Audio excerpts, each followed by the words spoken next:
Hello everyone, this is Icarus. Welcome back to another episode of Know Your Geometry Dash Moderator. We actually had to restart this one because the audio wasn't working on my end, but luckily we caught it at the beginning.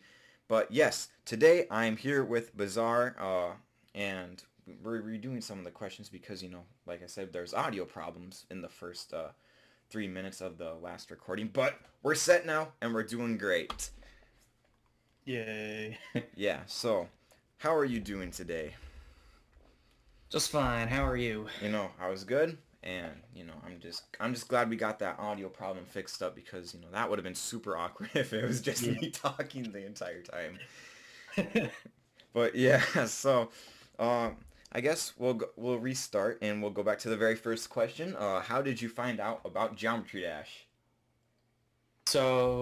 Back in around, I think it was seventh grade in middle school, I was watching a friend of mine on the middle school bus playing Can't Let Go. And, I remember, like, back when he got to, the black part, it was like, oh my God, he's such a god. How is he so good at the game?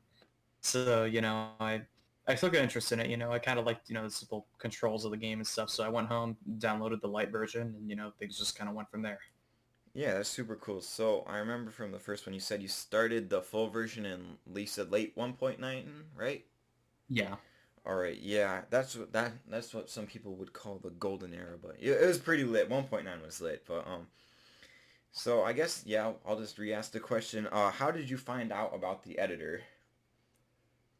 So originally, I saw the creating button and I used it to kind of mess around with some IRL friends of mine. I would make like stupidly annoying and difficult challenges just try to piss them off. But eventually, it kind of turned into, hey, I'm looking at some of these featured levels and they look pretty good. I kind of want to be able to make something like that. So over time, it just started developing, and eventually, I started to figure it out. Yeah, that's cool. So when did you get your first creator points, or after you started Uh, creating? Yeah, so I'd say the first time I started taking creating seriously, it was probably in late 2019. And I began by making layouts. I found gameplay to be a more interesting thing to create than decoration, and honestly, I still do. But then I started, adding some glow to things, adding some movements, just kind of adding normal sort of decoration to it. And then on April 15th in 2020, I got my first CP. You remember the exact date? That's kind of cool. Yeah. Well, I remember because like I had a profile post about it on my GD profile for like a few months, and I did delete the post after a while, but that's why it's kind of in my memory now. Yeah, I remember. The only reason I remember my first creator points is because it was on Thanksgiving last year. But yeah, Oh wow. yeah, that was kind of cool. But so when you started creating, were there any creators that inspired you, or that you kind of wanted to build like or have a similar style to that you just, I mean, yeah. Yeah. Initially, very first one that ever inspired me was Funny Game, with especially with Lonely Travel. It wasn't so much like the designs and like the decoration that really inspired me, but rather like the ideas behind it. How it could tell like a progressive and coherent story without any text or words or whatever. That was the part that really inspired me and got me thinking like, hey, maybe this is something that I can use to create some cool things. So that was like my first ever inspiration, was probably Funny Game. Yeah, that's cool. You mentioned Lonely Travel. Did you ever beat that level? Yeah, so funnily enough, yeah, I beat it a couple months ago. It's really fun. I recommend it for beginner players. I mean, some parts are a little hard to learn, but it's very creative in both decoration and gameplay. So And it's good for your endurance too because it's long. yeah, very good test of nerves. Yeah, I haven't beaten it yet, but it's on my to-do list. But yeah, so for since you recently got moderated, was it in the most recent wave, I believe? Well, at the time of recording this, there was a wave approximately 10 minutes ago. Wait, there But was? yeah, I'm not You're even kidding joking. you. I Look gotta if you want. hold up. I gotta look at this real quick. Uh, I I wonder who I wonder who's in it. News. Let's see who it is. Okay, yeah, no one that I know that well, except for Doggy. I don't even know him that well, but oh, that's cool. At least more people to interview. 10 minutes ago. That's actually But nuts. so I was in that case the second most recent The wave, which second. was like 5 days ago. Yeah. Did you was I'm guessing what it was through the form, right? Yeah, I'm not entirely sure how much of that I can disclose, but I'm pretty sure that the form is definitely, well, I can just say this much. It's definitely, It's helped. having an impact. It's having an impact. Yeah.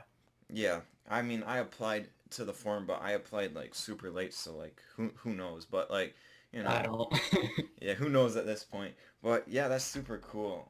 So as being a moderator, you have to have standards. You have to decide what's good enough to be sent and what isn't. So what do you like to see in levels that you don't see enough of right now?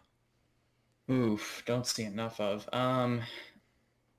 So what I look for in levels tends to depend on the style. I think a level, a low level, modern, and experimental should all be able to do different things and, do like I was thinking of a different way to phrase that, but it's really just do different things. How many different things can they knock out of the park? Whether it be color usage or glow or whatever. But if I had to pick one that I think I kind of look for in all the styles, and I kind of wish people focused on more, it was a level's ability to match the song that it's working with. Because I feel like having coherency with the song can, make or break a level, and it can make it satisfying, or it can make it like completely jarring. So that's something I look for every level that I look at. Yeah, and you mentioned colors. I know you are incredibly good with colors. Well, at least I think you are because you did that two-player color level. I'm blanking on the name, but I remember I played that. Yeah, Uh, variant. yeah, variant. I remember. I was like, yo, how does this look good in every single color? Because I was messing around with color combos and rebeating it with different color combos, and I was like, dang. So are colors like incredibly important to you? I mean, they're obviously important, but like, I guess you have like a I skill with them. Honestly, aside from song coherency, they're probably the second biggest thing I look at. I'm not like one of those big like technical guys where like, oh, this doesn't match with this on the color wheel or whatever. Like, I'm not gonna get all technical about that. I'm just gonna take a look at it and say, does it look cool or does it not look cool? So when it came to making levels like variant and my other levels that kind of use really weird color combos, I just kind of thought of two random colors and put them together and said, hey, maybe I can work with this, and I just kind of went from there. So, I tend to emphasize them a lot. They're probably not the biggest thing I emphasize, but, as you can probably tell from my levels, at least when I'm creating, they're definitely a big thing that I focus on. Yeah, that because colors are also, yeah, as you said, color every lots of things are important in making levels. But so I like to ask the opposite of that question. Like I swear I've worded that question so badly, it's like me reading out a book. But like just but anyways, what do you want to see less of in levels, Less of. or like something that's like overdone, overused, I guess you could say.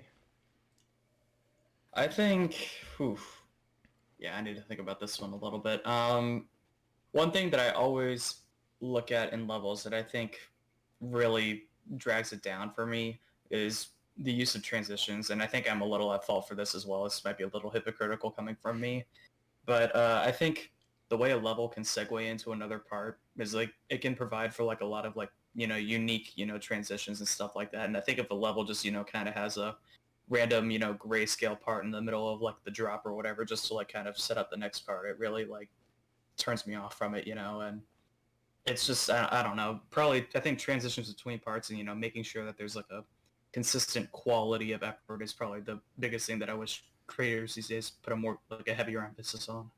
Yeah, transitions are very important, and I also am a hypocrite in this way because I am absolute dog shit at transitions. Like, I am the fade to black screen guy in my No, I levels. understand. Yeah, I'm not, I'm not much better either. yeah, I'm definitely at fault for this too. I just like creators in general. I think if we just put more focus into that, it's subtle but it's effective. yeah. And one of my friends, he made like this legendary transition. Zyron, he made a level called Lucid Oh yeah, Flashback, and I the played that level. That level's awesome. Yeah. yeah, the transitions in that were nuts. I was like, yo, teach me the ways. Yeah, but yeah, those transitions are super important. Even they're like overlooked in some sense, but they are important.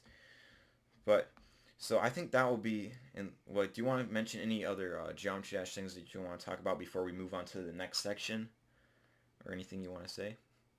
uh, Nothing really. I guess. Well, that's all right.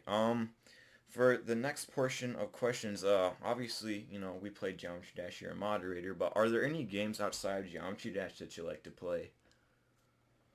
Well, excuse me. GD's the main game that I play, but outside of it, on my phone, I like to do Clash of Clans and Clash Royale. Even though I'm not insanely active on them, I still jump on them like almost daily. And then back home, I don't have it with me, but I had an Xbox One back at my house, and I used to grind a lot of Madden and Call of Duty Warzone on there. Ooh, nice. You said you play Clash Royale. I play that too. And is it just me, or is that game like people don't expect this from Clash Royale, but it makes you rage, or is that just me? No, it used to make me rage a lot. My old account had 6,000 trophies, so I like had a Sheesh. lot of experience. Now I reset with a new account, and I've just been destroying people in the lower arenas because like I know the game better than they do. But back then, yeah, like some strategies, some cards. Like as soon as I see them put down, I'm like, oh my god, just Expo stop. Tesla. That's the one for me. That and I've never gotten as mad as at a game as I have at Clash Royale. But like I've never like thrown my phone or anything. But it's made me rage quit a lot. No, I don't blame you. I don't blame you. Yeah, but so those are some pretty cool games. Warzone is that game's free, right? Trying to remember. Yes, well, yeah, Warzone is free. The Battle Royale version is free. It's just the Call of Duty multiplayer itself, with like the zombies and search and destroy. That's the part that costs money. But Yeah, because I was thinking about getting that because some people at my work were like, "Yo, you should play this with us." I was like, "I'm broke," but but that's good to know. That's good to know. But outside of video games, what hobbies do you have, if any? well, back in high school, I played numerous sports. I don't play any really now.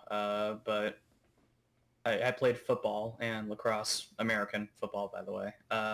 And in college, even though there really isn't much going on because COVID and the pandemic, I still enjoy watching movies. I call with a lot of my friends, like not just about GD stuff, but other stuff as well. And I'm probably whenever the club gets active again, I'm probably going to join the school's bio club because I'm a huge biology nerd. So Ooh, nice. You said you're in college. Are you majoring in biology? Because you said you like that, right? I'm double majoring in biology and psychology.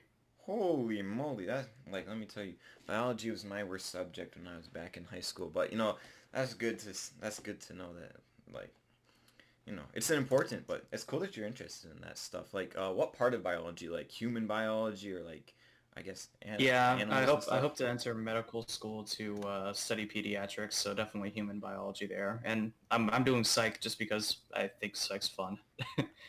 Yeah, psych is super cool. Um, Yeah. Now let's see. Oh shoot, I had an extra question on my list and I just lost my list. That's kind of embarrassing. Well, in that case, is there anything else you want to like share to anyone? Like any cool facts or stuff that you didn't feel like you got to say on here? Um. Hmm. I'm trying to think of something. Oh yeah. So, viewers, if y'all want to nerd out with me about Harry Potter, I've read the series 10 times over, so I'm Holy your guy. moly! What house are you in? Um. I tested. I got a mix of Ravenclaw and Hufflepuff. Nice, nice. Yeah, I'm also a big Harry Potter nerd. I got Slytherin and Hufflepuff, even though Ooh. my sister though, my younger sister, she's also a Harry Potter nerd. When she found out I got Slytherin, she just thought I was evil and she wouldn't talk to me like for like an entire day. It's kind of funny. Yeah, actually, at my summer job as a YMCA camp counselor, I had all the kids, take a house test, and like I found that all the misbehaving ones always got Slytherin. It was such an interesting pattern, bro. It is an interesting pattern. It is kind of funny though. That is funny. But yeah, oh, that's cool. That's cool. Did you ever play any of the Harry Potter games? I played Lego Harry Potter Years 1 through Yes. 4 on my Wii. That was probably the big one for me. That game was awesome. That game slaps. I didn't like years 5 through 7, the one after that, as much, but 1 through 4 was awesome. Yeah, dude, I've played so many awesome Wii games. I had an awesome childhood with my Wii, bro. It was outstanding. You got the Mario Kart Wii's, you got the Super not Super Wii Sports Resort, Wii Sports, Yes. Wii Motion, uh, all kinds of great stuff, bro. Yeah. Wii is probably my favorite console of all time, honestly. The Wii is awesome. I still play Mario Kart Wii sometimes. I modded it so I can do the online stuff again. But that's cool. Yeah. All right. Well, we're getting close to 15 minutes. Obviously, I don't want to rush the end of this because that's kind of rude. But is there anything you want to say before we end the recording? Nothing much really. Just if there are any people but watching this for some reason that are really kind of new to creating, just keep going, keep building. Everyone starts somewhere. You're not going to be perfectionist about it, in your first ever level. So you know, if anyone needs helps or tips or something for creating, just don't be afraid to DM me. I'm always willing to listen. That's good words of advice. And requests, feedback servers and request servers are great too. And believe you have one, right? Yes, I do. Yeah, I will definitely link that in the description for all the new people. Well, everyone, thank you so much for watching. This is the first episode I recorded since I passed 100 subs, so thank you all so much for that. I legit cried of happiness, which was kind of embarrassing, but who cares? That was awesome. Thank you guys so much for watching. I'll see you in the next one. This one will be out. Yeah, I actually don't know yet. There's one episode that needs to come out before this, but thank you guys for watching, and I'll see you in the next one.